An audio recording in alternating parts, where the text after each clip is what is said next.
Given the 3D vector function, find the curl of f and evaluate it at the order triple 1, 2, 1. We can evaluate the 3D curl of f by looking at the theoretical determinant of the del operator cross the vector field function. The del operator is also referred to as the vector differential operator, and it consists of these partial derivatives as actions that have not been applied to a function yet. So let's set up our theoretical determinant, where first we have the del operator row, and at the bottom we have the components of the vector field. And let's recall that when we take the curl of a 3D vector field, the output is going to be a vector. So first we look at the I component, and we eliminate the row and column that contain I.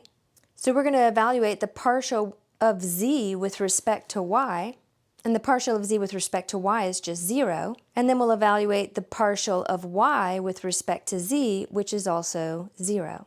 From that we subtract j times, we'll remove the row and the column that contain the j, and then we'll look at the first partial of z with respect to x, which is again 0. And from that we subtract the first partial of xyz with respect to z, and that's just going to be xy. Then we add the k vector times, removing the row and column that contain k. We're now looking at the first partial of y with respect to x, which is 0, minus the first partial of xyz with respect to y, which is just xz. So our curl of f, and I guess it's more accurate to say that we actually get the output that is a vector field, because that curl yields a different vector depending on the ordered triple that we plug into it. The I component is 0, the j component is positive xy, and the k component is negative xz.